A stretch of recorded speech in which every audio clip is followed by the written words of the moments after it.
Сериал жеке мектепте оқитын Джулия есімді оқушыдан басталады. Ондағы оқушылардың көпшілігі ауқатты және қаржылық жағдайы жақсы. Бірақ Джулия өте кедей отбасынан шыққан және стипендияның арқасында мектепке бара алды. Сондықтан оған оқу ақысын төлеудің қажеті жоқ. Ол Ханна есімді жаңа оқушымен танысады. Ол оның жалғыз отырғанын көріп, себебін сұрайды. Джулия өзінің бай студенттермен бір деңгейде емес екенін түсіндіреді.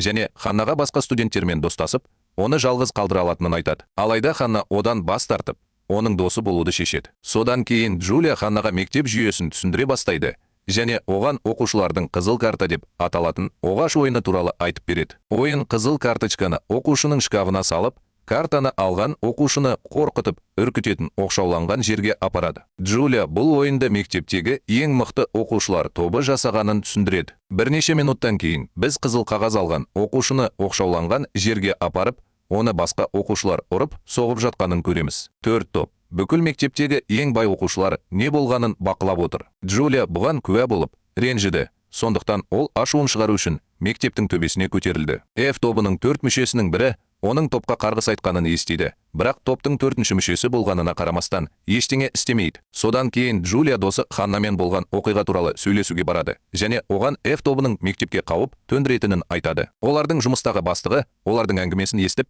топ туралы ақпаратты онлайн зерттеу арқылы көмектесуді шешеді. Ол оларға топ жетекшісінің аты Тим екенін, анасының өте бай екенін және көптеген компаниялардың иесі екенін айтады. Біз сондай-ақ топтың 2-ші мүшесінің аты Нг екенін білеміз. Ол кешті жақсы көреді және қиыншылыққа тап болады.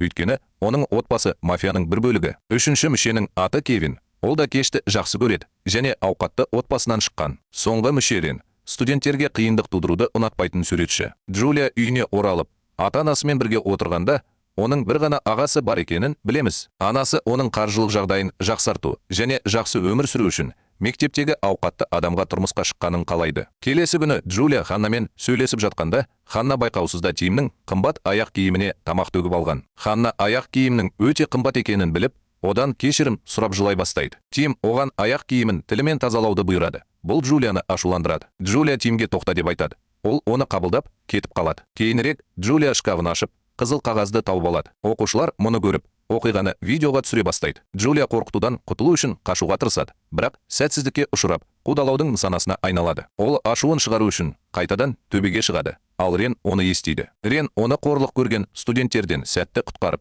орнында қалуын айтады. Ол оған оқу күні аяқталғаннан кейін үйіне қайтуға кеңес береді. Рен кеткеннен кейін Джулия мектептің төбесінде айқайлап жатқанда, оның есімін білетінін түсінеді. Сол түні Джулия мектептен қашуға тырысады, бірақ бұзақылар оны ұстап алып, оны қайтадан қорлай бастайды. Рен пайда болып, оны 2-ші рет құтқарады. Бұзақыларды сәтті қуып жібереді. Содан кейін ол күзетшілерге бұзақылар туралы ескерту үшін өрт дабылын қосады. Оның жоспары іске асып, олар мектептен қашып үлгерді. Рен Джулияға кет деп айтады, ал ол үйіне қайтып келеді. Сонда оның отбасы оның ренжігенін және бөлмесіне қамалып қалғанын байқайды. Бұл арада Тим Джулияны қорлаған студенттерді жазалайды.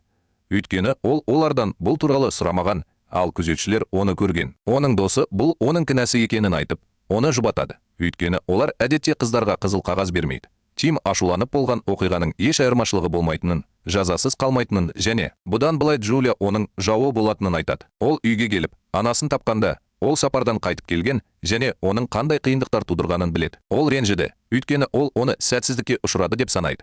Және егер ол тіпті мектепті басқара алмаса және оны өзіне бағынуға мәжбүрлей алмаса, оның компанияларын қалай басқаруды жоспарлап отырғанын сұрайды. Оның еркі, оның сөзіне ашуланған Тим көлігімен кетіп қалады. Бірақ оны ренжіткен жүргізушімен соқтығысады. Ол көліктен түсіп, жүргізушімен оның досын ұрып тастайды. Осы кезде Джулия үйде жалғыз отырады және қатты ренжіді. Оның отбасы оның мектепке тозған етікпен барғанын біліп, оған жаңа аяқ киім сыйлап, көңілін көтеруге тырысады. Джулия өзін бақытты және риза сезінеді. Өйткені оның лайықты аяқ киім кигеніне көп уақыт болды. Келесі күні мектепте кейбір оқушылар Джулияның жаңа аяқ киімін алып, оны Тиммен кездескенше қуып жібереді. Содан кейін ол жаңа аяқ киімін бұзып, қоқыс жәшігіне тастайды. Джулия қатты күйзеліп, ашуланып, Тимді мектептен шығар алдында оның бұйрығын орындамайтынын айтып, оны ұрады. Оқушылар көргендеріне таңғалады. Ал кейбіреулері тез таралатын оқиғаны жазып алады. Келесі күні Джулия серуендеп жүргенде, кейбір ер адамдар оны ұрлап әкеткен, бірақ оған зиян тигізбеген. Олар оны косметикалық операцияға апарды. Операциядан кейін Джулия керемет көріне бастағанда, Тим оған $5 миллион жұмсағанын айтып, $10 миллион тұратын көлігінің кілтін берді. Ол оның өзіне жасаған әрекеті үшін кешірім сұрағанын қалайды. Бірақ ол одан ештеңе алудан бас тартып, оны ұрып соғып, қашып кетеді. Тим бұл туралы біліп, оған қалағанынша ақша беретінін айтады. Бірақ анасы келіп, Джулияны үйінен алып кетеді. Келесі күні мектепте Джулия оның беделіне нұқсан келгенін біліп, шаршай бастайды. Әдеттегідей, ол айқайлау үшін төбеге шығады. Төбеде тұрған Рен оны тыныштандыруға келеді. Джулия оның достарынан ерекшеленетінін көріп, оған жасаған барлық істері үшін алғыс айтады. Кейінірек Джулия жұмыс орнына барып, досы Кингке Ренді ұната бастағанын айтып, бәрін айтып береді. Кинг Реннің F4 тобының мүшесі екенін біле тұра, егер ол Ренді басқалар сияқты емес деп ойласа және оған ұнайтын болса, онда ешқандай проблема жоқ екенін айтады. Сол күні кешке Джулия өзінің досы Ханнамен кездеседі. Ол оған қиындық тудырғаны үшін кешірім сұрайды. Ханна бұзақыларға қарсы тұра алмағаны үшін өзін кінәлі сезінеді. Джулия оны ашуланбайтынына сендіреді. Өйткені олар дос. Бірнеше минуттан кейін Джулия Реннің Мира есімді модельге қарап тұрғанын көріп,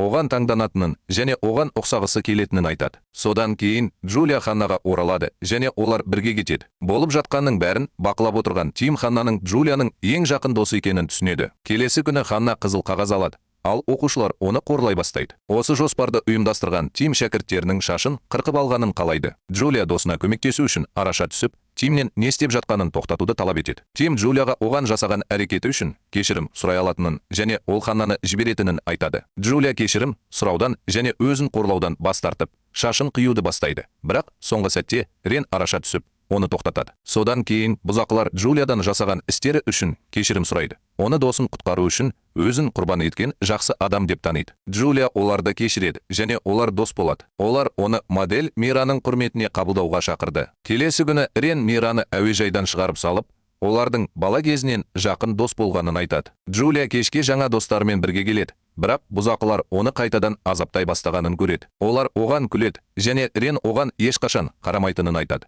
Содан кейін олар оның киімін бүлдіреді. Рен келіп, оған орамалын береді. Бұл арада Мира бұзақыларды мінез құлқы үшін ұрып соғып, оларды суға итеріп жіберіп, сыртқы келбетін бұзады. Мира Джулияны олар сөйлесіп жатқан бөлмесіне апарады.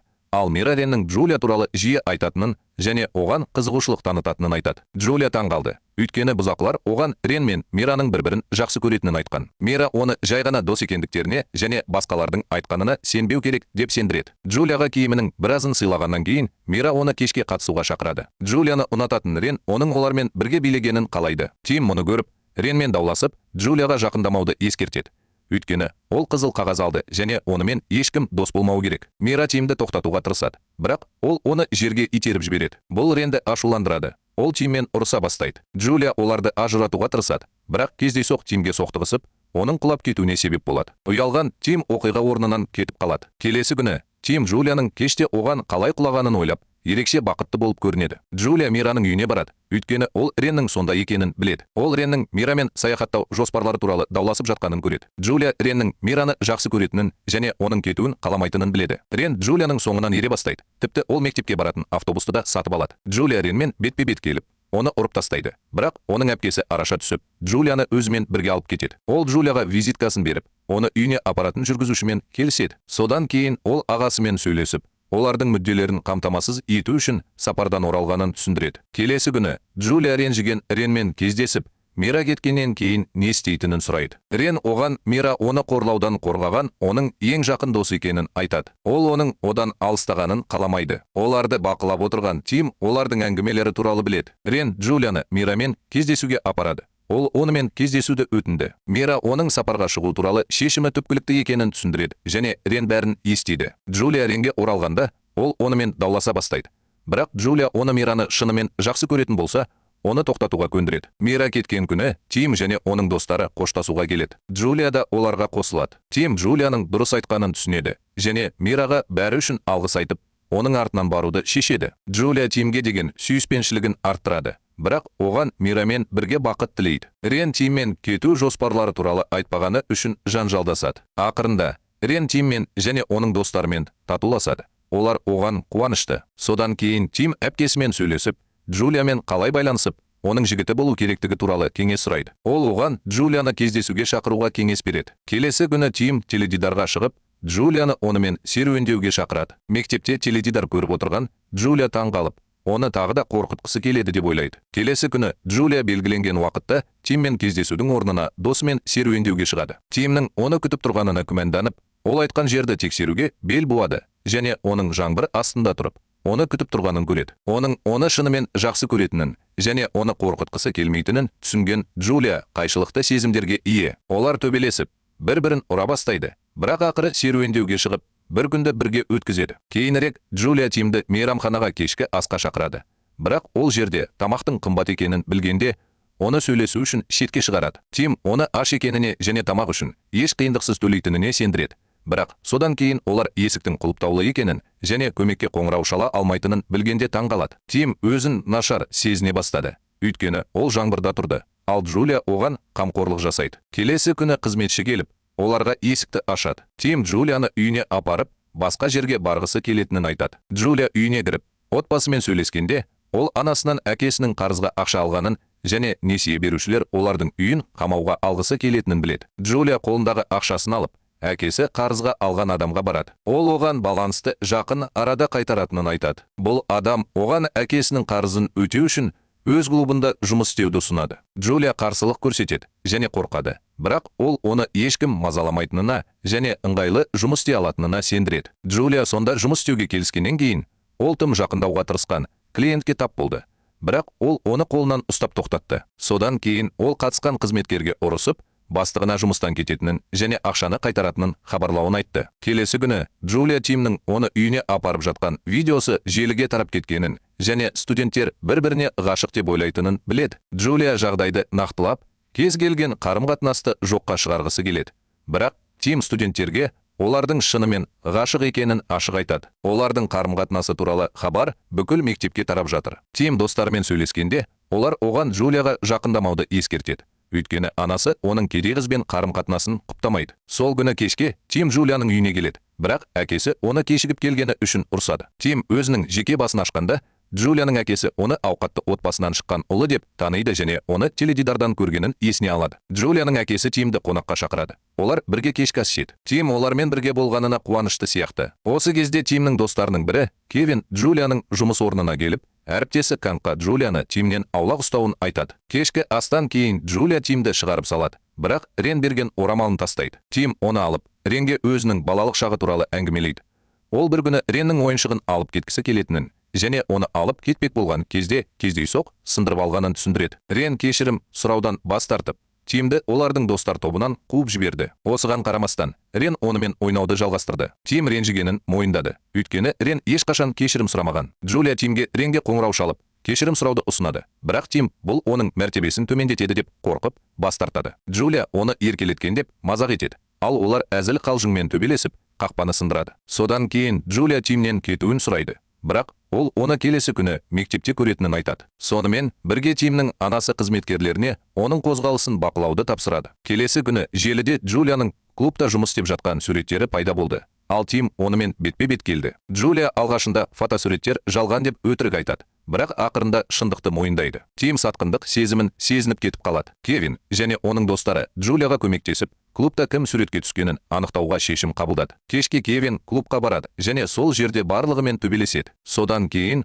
ол клуб менеджерінің қасына отырып, бұл суреттерді кім түсіргенін сұрайды. Менеджер Кевиннің F4 тобына жататынын түсініп, қорқып, бәрін айтып береді. Сонымен бірге клубта Тим мен оның досы, сондай-ақ Джулияның құрбысы Ханна бар. Ханна Тимнің сусынына есірткі құйып, ол ес-түссіз жатқанда, оны досы Энджиден алып үлгереді. Кейінірек Джулия интернеттен Тимнің қыздың қасында ұйықтап жатқанын көреді. Бірақ Джулия оны Ханна деп танымауы үшін қыз киімін ауыстырды. Ханна Тимнің телефонын пайдаланып, оқушыларға Джулияны тағы да қорлауға шақыратын хабарлама жібереді. Келесі күні Джулия мектепке келіп, оқушылардың оны қорлап жатқанын көреді. Ол оның кесірінен досы Канның көлігі бұзылғанын біледі. Энджи Кевинмен сөйлесіп, Ханна кеше түнде Тимді клубтан алып кеткенін айтады. Олар Ханнамен қарым-қатынасын реттеп, оның клуб менеджерінің қызы екенін және олармен бірге мектепке басқа атпен және басқа келбетпен барғанын біледі. Олар Тимге ескертуге тырысады. Бірақ Ханнаның телефоны бар, ол телефонды қояды. Тим есірткі қабылдағаннан кейін есін жиған кезде Ханна оның қасына келеді. Бірақ ол оны итеріп жіберіп, онымен сөйлесуден бас тартады. Ханна оны бала кезінен жақсы көретінін, бірақ сыртқы келбетіне байланысты бас тартқанын түсіндіреді. Ол оған пластикалық ота жасатып, оған ғашық болу үшін мектепке барғанын айтады. Ол Джулияның барлық мәселелеріне, соның ішінде фотосуреттерге де себеп болғанын мойындайды. Тим оған Джулияны жақсы көретінін және оны тастап кетпейтінін айтады. Ханна өзіне зиян келтіремін деп қорқытады. Бірақ Тим оны тоқтатып, осы процесте жарақат алады. Ол оған оның әрекеті ештеңені өзгертпейтінін және өзіне назар аударып, оның басынан өткерген қиыншылықтарын ұмыту керектігін айтады. Кейінірек студенттер Канның көлігін өртеп жіберді. Бірақ Тим оны құтқару үшін дәл уақытында келеді. Ол Джулиядан өзін түсіндіруге мүмкіндік бермегені үшін кешірім сұрайды және оның жарақатын емдеу үшін оны үйіне апарады. Ол оған опасыздық жасаған Ханна екенін айтады. Тим Джулияға ұйықтап жатқанда оның сезімін мойындайды, бірақ ол оны естімейді. Келесі күні Джулия Тимнің досына ақшасын қайтарып беретін бірнеше орынды таңдауды ұсынғанын біледі. Тим оған қоңырау шалғанда, ол оны қорлаған студенттерді жазалаумен айналысатынын біледі. Мектепте Джулия Ханнамен бетпе-бет келіп, оны істегені үшін ешқашан кешірмейтінін айтады. Ханна оны ештеңе айтпастан тыңдайды және мектепке қайта бармауға шешім қабылдайды. Кейінірек Джулия Ханнадан бәрі үшін кешірім сұрайтын хатты және олардың бірге түскен ескі фотосуреттерін тауып алып, оны жылатады. Тим барлық студенттерге хабарласып, оның құрбысы Джулияға зиян келтірген кез келген адамды құртатынын ескертеді. Джулия шошып кетті және оны жоққа шығаруға тырысады. Бірақ Тим оған ұйықтап жатқанда онымен сөйлескенде келіскенін еске салады. Джулия ештеңе есінде жоқ екенін айтады және әдеттегідей онымен дауласа бастайды. Сапардан оралған олардың досы Рен пайда болады. Ал кейінірек Джулия досы Кангпен сөйлесіп, Реннің оған жақындауға тырысқанын айтып, оны абдырап қалды. Ол Реннің өзіне ғашық екенін түсініп, кетіп қалады. Келесі күні Джулия біреумен ұрысып қалды.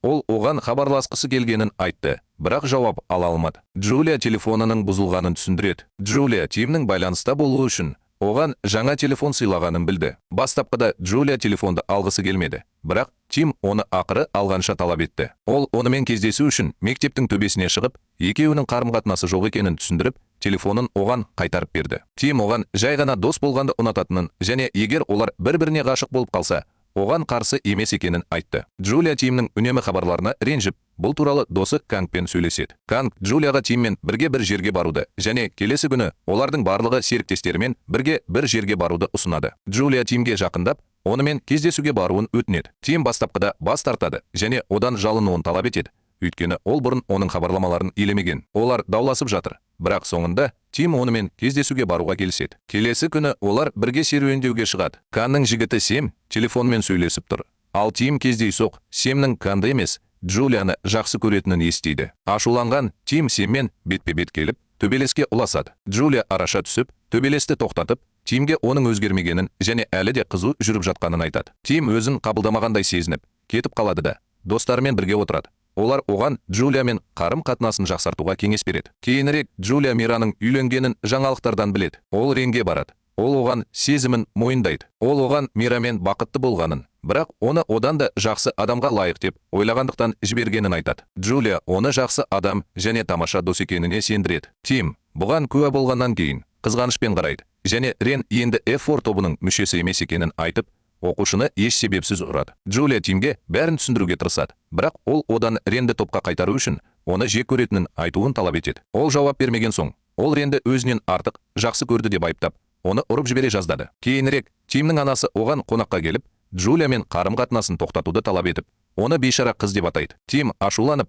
жалғыз қалғысы келіп, достарын таратып жібереді. Ал Кевин Джулиямен бірге уақыт өткізіп, ойнап, көңіл көтеруде. Джулияға қоңырау шалып, оны және Кевинді мейрамханада күтіп отыр. Конг бұрынғы жігітін басқа қызбен көріп, ренжіп қалады. Кевин оны жұбатып, кек алуға уәде беріп, оны күлдіреді. Кевин қызды Конгтың бұрынғы жігітімен бетпе-бет келіп, Конгқа деген сүйіспеншілігін жариялап, бұрынғы жігітті ашуландырып, F4 мүшелері кедей қыздарды ұнататынын айтты. Джулия пайда болып, бұрынғы жігітін ұрып соғып, Тимнің оны ұрғаны дұрыс екеніне келіседі. Төртеуі бірге келеді. Ал Тим Ренге Джулияны енді сүймейтінін айтады. Рен өтірік айтып, оны қолданамын деп, Тимді төбелеске итермелейді. Тим Джулияға деген сүйіспеншілігін және оны ешқашан тастамайтынын мойындайды. Рен Тимді өз сезімін мойындауға итермелегенін мойындады. Джулия келіп, достар арасындағы қарым-қатынастың қалыпты жағдайға оралғанын біледі. Ол Тимнен кешірім сұрайды. Ол оны жақсы көретініне және ашуланбайтынына сендіреді. Тим анасымен қарым-қатынасы туралы әңгімелейді. Ол оны күшті болуға және өзін ұстауға үйретті. Ол Джулияға оған ғашық болу оның көзқарасын өзгерткенін және қызыл қағаз ойынын тоқтатуды шешкенін айтады. Келесі күні Джулия үйіне оралып, Тимнің анасын сол жерде күзетшілермен бірге ұстап алады. Тимнің анасы Джулияға ұлынан аулақ болу үшін ақша ұсынады. Бірақ Джулияның анасы ашуланып, оны үйден қуып жібереді. Джулияның әкесі анасымен бірге ауылға жұмыс істеуге баратынын хабарлайды. Олар кеткеннен кейін Джулия інісіне қарау үшін жұмыс іздей бастайды. Тим анасымен бетпе-бет келіп, оның барлық істері туралы білетінін және қандай жағдай болмасын, Джулияны ешқашан тастамайтынын айтты. Тим Джулиямен сөйлескеннен кейін, ол оған үйінің жанынан үй сатып алғанын айтты. Сондықтан олар жақын жерде болуы мүмкін. Уақыт өте келе Тим оны жиі оята бастады. Үй шаруасында оның көмегіне мұқтаж болды. Келесі күні мектепте Джулия Тимнің 2 күннен кейін туған күні болатынын біледі. Кейінірек ол Тимнің мүсініне жақындап, оны сүйіп, Талли есімді жас жігітпен танысады. Талли оған бұрын кір жуатын бөлмеде көмектескен екен. Джулия Таллидің өз мектебінің жаңа оқушысы екенін білді. Талли оны үйіне ертіп барады және оған жұмыс керек екенін біліп, оны табуға көмектесуге уәде береді. Келесі күні кешке Джулиямен сөйлескенде, Талли одан көзін жұмған кезде жылдың соңғы 10 секундын санауын сұрайды. Ол оларды ашқанда, Джулия жаңа жылда бірінші көрген адам. Джулия Тимнің туған күніне печенье пісіре бастайды. Кеште ол Тимнің анасымен кездеседі. Ол Джулияның ұлынан аулақ болуын талап етеді. Джулия оған Тимнен кетпейтінін нығайтады және онымен бірге кештен ләззат алуды жалғастырады. Содан кейін Тимнің анасы оның Лита есімді қызбен күйеуге шыққанын хабарлайды. Кешке қатысқан Лита кездейсоқ Джулиямен соқтығысып қалады. Ал екі қыз да шошып кетеді. Тим анасымен айтысып, асығыс Джулияның орнына Литаны қателесіп, көлігіне отырғызады. Қатені түсінген соң, ол Литаны отырғызады. Ол оны кері қайтаруды талап етеді. Олар дауласады, бірақ соңында ол оны қайтарады. Келесі күні студенттер Джулияны қорлай бастайды. Себебі Тим Литамен бірге кешке кетті. Джулия айқайлау үшін төбеге көтеріліп, онымен сөйлесіп тұрған Таллиді тауып алады. Лита күзетшілерден қашу үшін мектеп қоршауынан секіреді. Ал Джулия оған көмектеседі. Лита Джулияға көйлекті кеште жыртып алғаны үшін кешірім ретінде береді. Джулия үйіне оралып, Тиммен және оның ағасымен кешкі ас жеді. Тим бәрін түсіндіріп, барлық қиындықтардың артында анасы тұрғанын көрсетті. Содан кейін олар жаңалықтардан Тимнің әкесі ауырып жатқанын біледі. Ал Тим оны шығарып салуға барады. Кейінірек Лита Джулияға жұмыста болып, оны дүкенге баруға шақырады. Джулия Литаны Тимнің сүйікті досы ретінде таныстырып, үйіне әкеледі. Осы уақытта Кевин мен Джулияның досы Кан жақындай түседі. Келесі күні Джулия Тимнің әкесі қайтыс болғанын біледі. Тим оған онымен күресуге біраз уақыт болмайтынын айтады. Жерлеу рәсімі кезінде Джулия өзін жайсыз сезініп, өзін өзі жауып тастайды. Рен Джулиядан Тим мен Лидің үйленуі туралы сұрайды. Ал Джулия оны Тимнің оны жақсы көретініне және келісімнің жалғасуына жол бермейтініне сендіреді. Тим Литаға Джулияны жақсы көретінін және келісімді жалғастырмайтынын айтады. Лита Джулиямен сөйлесіп,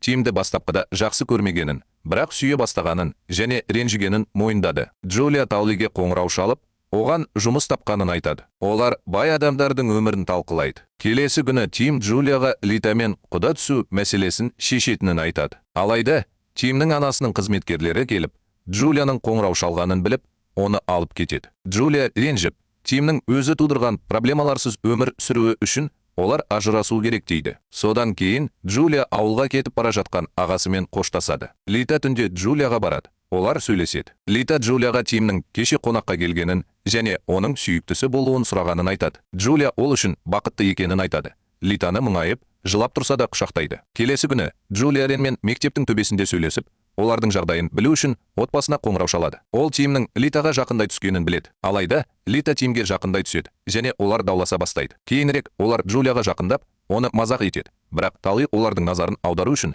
кітаптарын тастап кетеді де, олар кетіп қалады. Джулия мен Талли Реннің оларды бақылап тұрғанын білмей, бірге әзілдеседі. Келесі күні Джулия Таллимен бірге жаңа толық емес жұмыс күніне барады. Осы уақытта оның досы Кан бастығымен сөйлесіп жатыр. Ол оны бітіру кешінде Кевинге деген сезімін мойындауға көндіреді. Бітіру кешінде Джулия Кевиннің сөз сөйлеп жатқанын көреді. Көрермендер арасында 4 адамнан тұратын топ бар және олардың Джулиядан үлкен екені анық. Лита мен Тим бірге киноға барады. Ол одан оны күтуін сұрайды. Сонымен бірге Джулия мен Талли бір жерде. Талли одан күтуін сұрайды. Өйткені ол біраз уақытқа кетіп қалады. Рен де сонда. Ол Таллидің достарымен сөйлесіп жатқанын жасырын түсіріп жатыр. Талли Джулияға қайтып келгенде, Тим ашуланып, Таллимен төбелеседі. Джулия Тиммен айтысып, оны ұрып соғады. Ал Тим өзін қорлық сезініп, оның өмірін құртамын деп қорқытады. Келесі күні Джулия Тимнің оған ескерту картасын бергенін біледі. бұл басқа студенттердің оны қорлауына себеп болды. Рен оны құтқарып, Кевинді мектеп камераларын тексеруге шақырады. Кевин төлейдің карточканы қойғанын, бірақ Ренге бұл туралы хабарламай тұрып, нокаутқа түскенін анықтайды. Кастамен бірге кеш өткізіп жатқанда, Тим Джулияның ұрланған суретін алады. Банда оған оны құтқару үшін мекен жайын жібереді. Ал ол оны құтқару үшін кештен кетеді. Талли Джулияға психиатриялық ауруханада жатқан досын қорлағаны үшін Тимнен кек алғысы келетінін түсіндіреді. Талли Джулиядан Тимге қарсы жоспарында көмектесуін сұрайды. Тим келіп, Джулияның байланғанын көреді. Талли Тимнен карта ойынындағы қателігін мойындауын және оны жіберуін талап етеді. Тим мұны мойындаған кезде Таллидің достары оған шабуыл жасайды. Джулия Таллиді тоқтатуға тырысады, бірақ ол оны елемей Тимді ұра береді. Талли Тимді ұру үшін орындықты көтергенде, Джулия сыртқа шығып, Тимді жауып, соққыны өзіне алды. Талли досының оны қорғағанын есіне алып, әрі қарай жалғастыра алмай жылай бастайды. Джулия ауруханада есін жиып, досынан Тимнің жағдайы ауыр екенін біледі. Джулия Тимге қонаққа барады және достарының оны өлді деп ойлап жылап жатқанын көреді. Бұл әзіл болып шықты. Ол Тимді ұрып жіберді. Содан кейін ол оған деген сүйіспеншілігін мойындады. Лея әңгімені естіп, әкелген гүлдерін тастап кетеді. Рен Таллидің ауруханада жатқан досына барады және олардың қорлық көрген барлық студенттерден кешірім сұрауды жоспарлап отырғанын біледі. Талли олардың кешірілетініне күмәнданады. Бірақ Рен олардың тырысуы керек екенін айтады. Талли өзінің және Тимнің теріс қылықтары туралы бейне мойындауды жариялауды шешеді. Кейінірек Джулия Тиммен сөйлеседі. Ол өзін әшкерелеуді жоспарлағанын мойындады. Бірақ мұны өзі жасау үшін телефонды Таллиден тартып алды. Джулия онымен өзін жазалау туралы дауласады. Бірақ содан кейін ол Таллиден кешірім сұрайтын хабарлама алады. Ол одан Тимге бейненің көпшілікке жарияланбағанын, тек оның жеке аккаунтында жарияланғанын хабарлауын сұрайды. Бейненің желіге таралмағанын түсінген Тим жақсырақ адам болуды шешеді. Олар бақытты және үнемі әзілдеседі. Ойын барысында Джулия кездейсоқ авасты аударып алып, оны сындырып алады. Осы кезде Лита ішке кіріп, көргеніне таң қалады. Бірақ директор оған Джулияның Тимнің қызметшісі екенін айтады. Кейінірек Джулия директорға оны құтқарғаны үшін алғыс айтады және вазаның құнын өтеу үшін жұмыс істеуге уәде беріп, өтірік айтпағанын түсіндіреді. Джулия Тимнің үйінде жұмыс істей бастайды. Оның қызметшісі болады және оған тамақ дайындайды. Бір күні ол жұмыс кезінде қолын жарақаттап алған. Тим оған көмекке келеді. Ал Джулия оған қарап, Литаны елестетеді. Бұл оны қорқытады және ол кетіп қалады. Директор Джулияның жарақатын емдеп, вазаның арзан болғанын және қазір Джулияның ақкөңіл екеніне сенімді екенін айтады. Сондықтан Тим оны жақсы көреді. Бұл арада Кевин Кангқа оның жұмысына көмектесіп, оның оған деген сүйіспеншілігін арттырып жатқанын көрсетеді. Тим Литамен сөйлесіп, олардың ажырасу керек екенін айтады. Лита оны жібермейтінін және Тимнің олармен бірге тұруын қалайтын әкесімен сөйлескенін айтып бас тартады. Лита Джулиядан сөмкесін әкелуін сұрайды. Ал Джулия келіскен кезде директор оған сатып алуға болатын заттардың тізімін береді. Сонымен бірге Лита Тимге оны жақсы көретінін айтады. Бірақ ол оған Джулияны жақсы көретінін айтады. Бұл Литаның жылауына себеп болады. Келесі күні Тим Лита мен оның әкесіне қонаққа келеді. Лита әкесіне шағымданады. Тим оны ұрды деп жалған мәлімдейді. Ол әкесіне келісімін тоқтатқысы келетінін айтады. Лита Тиммен қарым-қатынасын есіне алғанда, ол эмоцияға беріліп, жылайды. Әкесі оны жұбатып, Тиммен сөйлесіп, келісімді жалғастыруға ешқандай себеп жоқ екенін растады. Содан кейін Кевин Кангпен сөйлесіп, оған Литамен ажырасқаны туралы айтып берді. Кангтың дүкеніндегі тұтынушы Кевинді таныған сияқты. Бұл оның күдіктенуіне себеп болды. Кейінірек Лита Джулияға барлығы үшін кешірім сұрап, ақшқа кететінін айтқан видеосын жібереді. Джулия онымен қоштасу үшін әуежайға барады және олар татуласады. Джулия Тимге қайта оралып, олардың қарым-қатынасын жалғастырғысы келетінін айтады. Тим оған бұрын сыйлаған алқасын береді. Келесі күні Тим ойын алаңындағы достарымен сөйлеседі.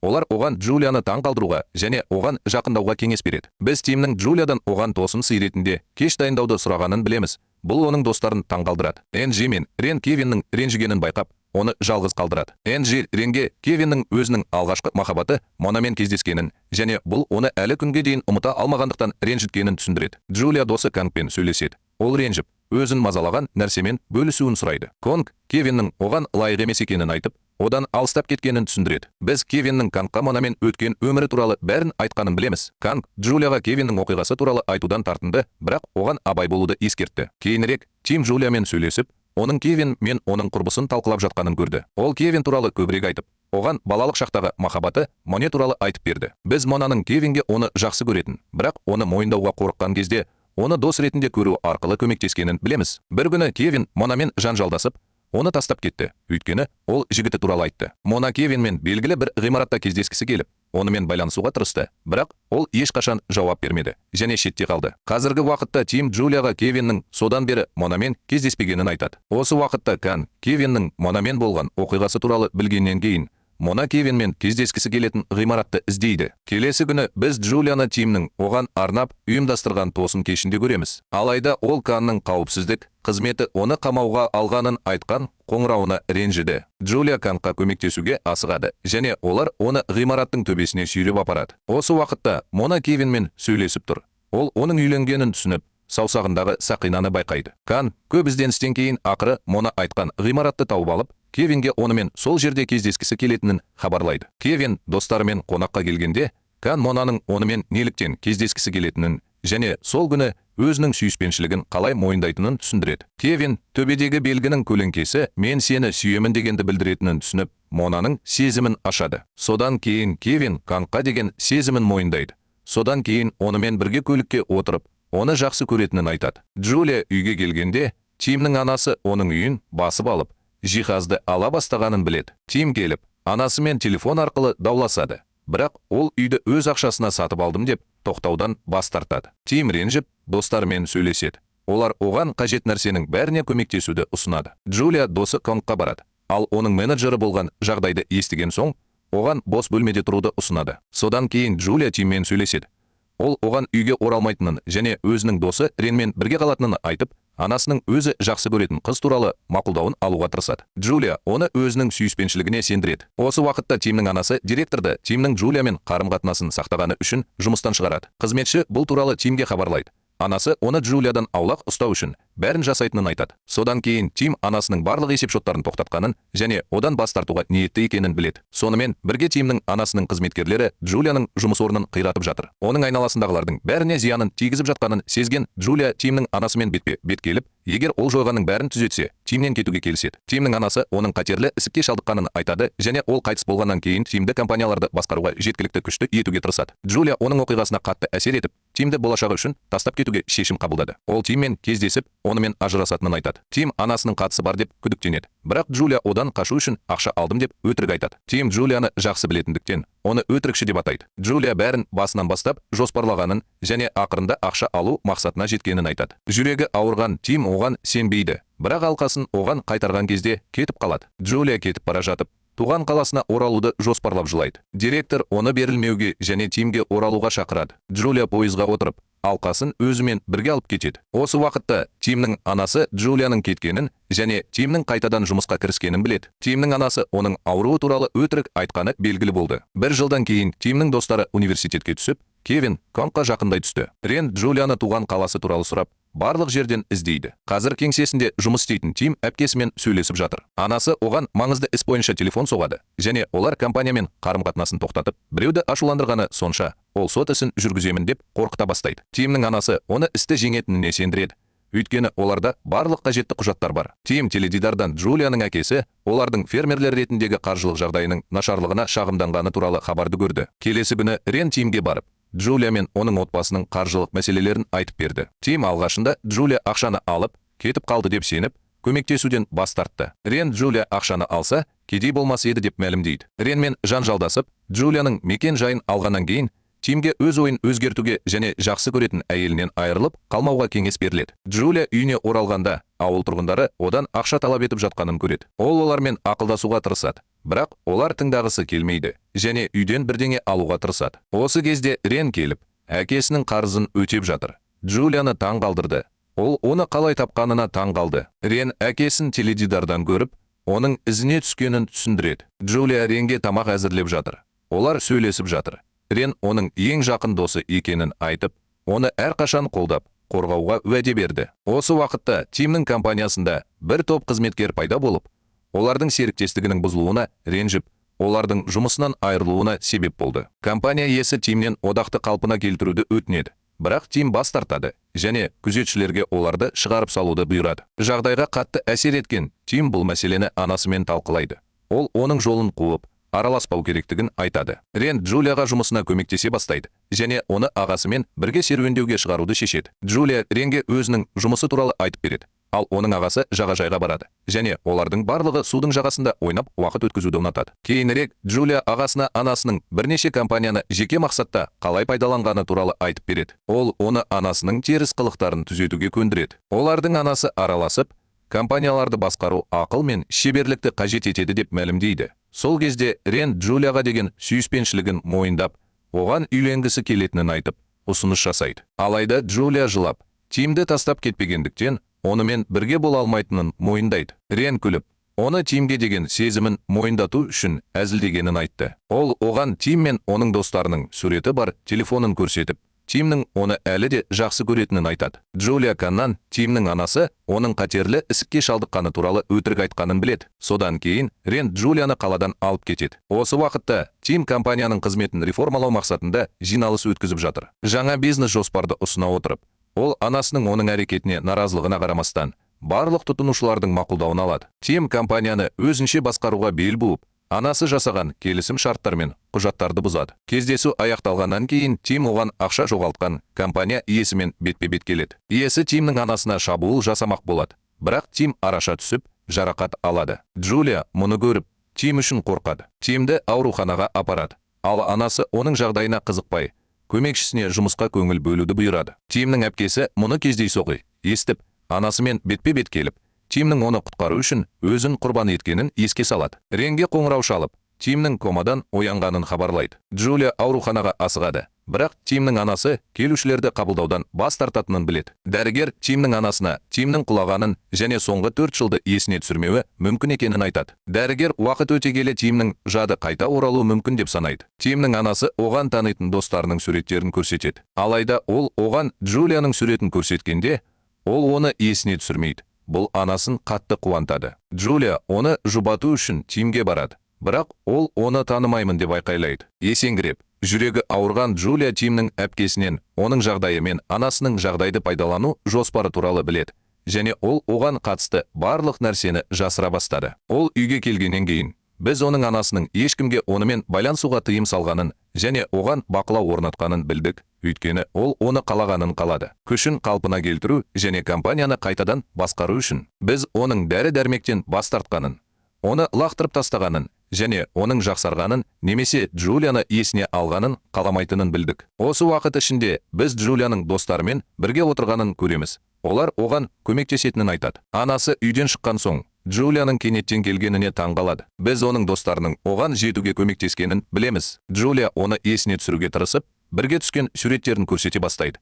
Бірақ ол оны алдап жатыр деп ойлап, күзетшілерді шақырады. Джулия оны тыныштандыруға тырысады, бірақ ұрып-соғып, екеуі ұрыса бастайды. Осы кезде Тим бір нәрсені есіне түсіре бастайды, бірақ ол толық есіне түсіре алмайды. Тимнің анасы үйіне оралып, қызметкерлеріне Джулияны алып кетуді бұйырады және оған ұлынан аулақ болуды айтады. Джулия анасын ұлын жақсы көрмеді деп айыптайды, тек оған мән бермейтін кейіп танытады. Анасы Джулияны ұрып, үйден қуып жібереді. Джулия жаңбырдың астында ұзақ уақыт тұрды. Біз Тимнің әпкесінің ол үшін алаңдағанын көреміз. Содан кейін анасы Джулияға үйден кетуін айтады. Джулия оған ұлының бақыты туралы ешқашан ойламағанын және Тимнің онымен бақытты болғанын және онымен бірге өмір сүргісі келетінін айтады. Тимнің анасы Тим туралы естеліктерін еске түсіре бастайды және оның одан алыс екенін түсінеді. Джулияның сөздері оған қатты әсер етті. Тим пайда болады. Ал Джулия оған не болып жатқанын айтып, жылап кетіп қалады. Тим одан құлаған алқаны тапқаннан кейін, ол олардың естеліктерін бірге еске түсіре бастайды және оған барып, оның тарихын білгісі келеді. Біз байқағанымыз, анасы оны тоқтатпайды және күзетшілерден есікті ашуды сұрайды. Тим Джулияға жақындағанда,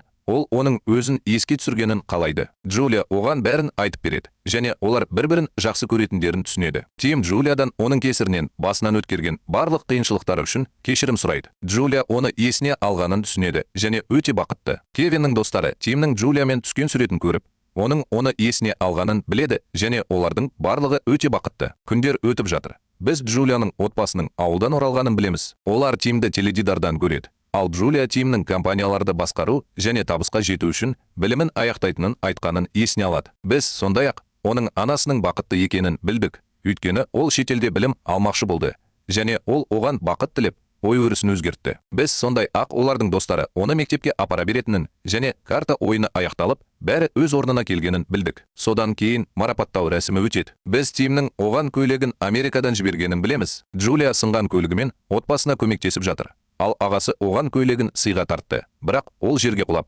кірленіп кетті. Тимнің достары оны іздеп жатыр, себебі ол кешігіп қалды. Джулия ақыры кешке оның біткенін түсініп келеді, бірақ содан кейін ол жоспары салынған карталарды тауып алады. Ол жоспарды орындап, Тимнің достарымен танысады. Олар онымен бейне байланыс арқылы байланысуға көмектеседі. Тим оның көйлегі жоқ екенін көріп, бұл туралы сұрайды. Ол оған көйлектің құлап, ластанғанын айтады. Ол оған киген киімінің бәрінде әдемі көрінетінін айтып, онымен сөйлесе бастайды. Содан кейін ол достарының бейнеде пайда болғанын көріп, Тимнің қасында екенін түсінеді. Ол онымен бірге тойлауға қайта оралып, енді кешікпеймін деп уәде беріп, оны таңғалдырады. Джулия кештің әлі аяқталмағанын түсінеді, және олармен бірге өзін өте бақытты сезініп тойлайды. Джулия топ туралы айта бастайды, және 4 жас оның өмірін жақсы жаққа өзгерткенін айтады. Ол олардың достығына риза болды, және олардың әрқайсының әртүрлі қасиеттері бар екенін айтты.